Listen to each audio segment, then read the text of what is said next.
विद्यार्थ्यांनी काही गोष्टी लक्षात ठेवायच्या आहेत.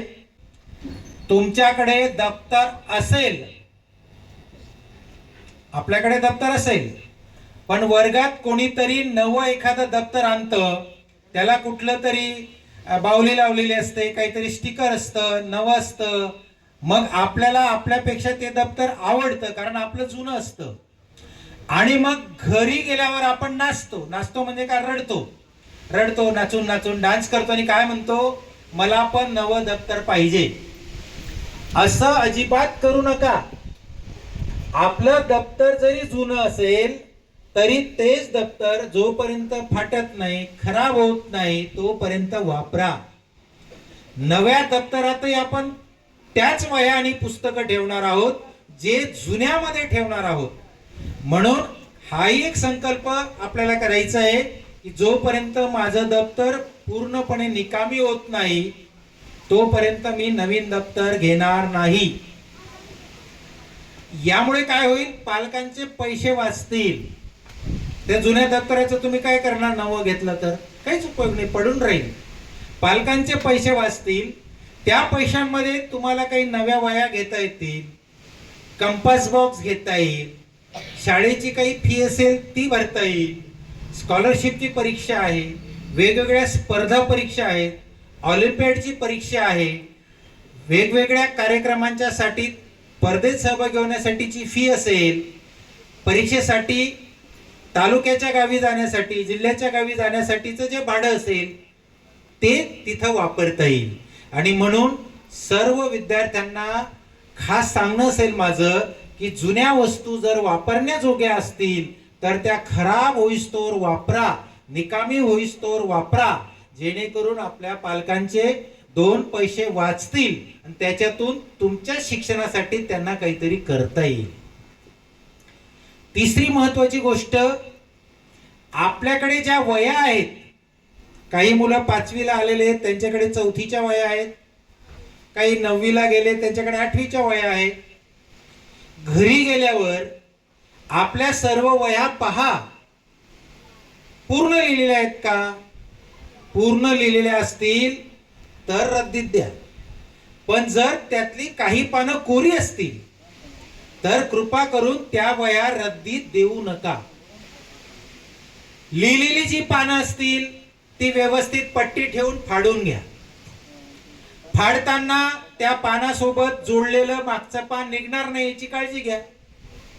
तुम्हाला माहिती आहे वह्यांची पानं जोडलेली असतात, एक पान वरती एक पान खाली, म्हणजे एक मोठा कागद असतो त्याची घडी केलेली असते. अशा खूप साऱ्या घड्या करून आणि मग त्याला शिवलेलं असतं किंवा डकवलेलं असतं किंवा पिनिंग केलेलं असतं. वरचं पान फाडलं की मागचं निघून जातं. म्हणून वरचं पान फाडताना वरती पट्टी ठेवा, एवढी पट्टी शिल्लक ठेवा आणि पान फाडा, म्हणजे मागचं पान वेगळं होणार नाही. ही वही सुद्धा तुम्हाला वापरता येईल, आमच्या शाळेत चालणार आहे. आपल्या वनवासी विद्यालयात असा नियम नाहीये की तुमची वही नवी असली पाहिजे.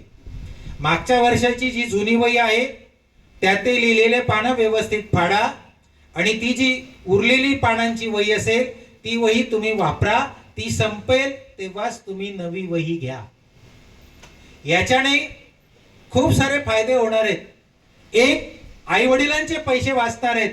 माझे आई वडिलांना विनंती असणार आहे, पालकांना विनंती असणार आहे की त्यांनी घरी गेल्यावर आपल्या मुलांच्या वह्या पहा. जर त्यातली काही पानं कोरी असतील, आता 100 पेजेस वही आहे, तिचे 70 पानं भरले तरी 10-12 पानच कोरे असतील तर ठीक आहे, ती रद्दीत जाईल. पण 100 पेजेस वही आहे, तिचे 12, 13, 20, 30 पानं फक्त लिहिलेले आहेत आणि उरलेली पानं निम्म्यापेक्षा जास्त पानं जर कोरी असतील ती वही मात्र वापरा. ज्या वहींमध्ये फक्त 15-20 पानं आहेत अशी वही तुम्हाला निबंधाला कामास येते. वर्षभरात 10-12 निबंध लिहिले जातात, त्याला 15-20 पानं फक्त लागतात, 10-15-20 पानं लागतात. म्हणजे निबंधासाठी नवीन 10 रुपयाची वही घेण्यापेक्षा जुनीच वही वापरली तर तुमचे 10 रुपये वाचतायत. 3 विषयाच्या निबंध वह्या असतील, मराठी, हिंदी, इंग्रजी, तर 30 रुपये तुमचे वाचलेत. तो पैसा पालकांना वेगळ्या कामासाठी वापरता येईल. फक्त पालकांचे पैसे वाचावेत म्हणून नाहीये, याच्याने राष्ट्राचा पैसा वाचणार आहे. आपण दिलेली रद्दीतली वही ही पुन्हा पुढे जाते, पुन्हा रिसायकलिंग मध्ये आणण्यासाठी त्याच्यावर वेगवेगळ्या प्रक्रिया केल्या जातात, कारखान्यामध्ये वेगवेगळा त्याच्यासाठीचा खर्च असतो आणि हे सर्व झाल्यानंतर पुन्हा ती वही आपल्याला जी आपण 1 रुपयाला सुद्धा देत नाही, 1 रुपयापेक्षा कमी पैशांमध्ये ती जाते आणि तीच वही आपल्याला 25-30 रुपयांना घ्यावी लागते, पण ते आपल्याला घरी फुकटमध्ये मिळते आहे. जर आपण असा प्रयोग केला तर राष्ट्राची, आपल्या देशाची संपत्ती सुद्धा त्याच्यामुळे वाचणार आहे. पेपर तयार करण्यासाठी मोठ्या प्रमाणावर लाकूड लागतं, झाडांची कत्तल त्याच्यासाठी होते, ती वाचणार आहे.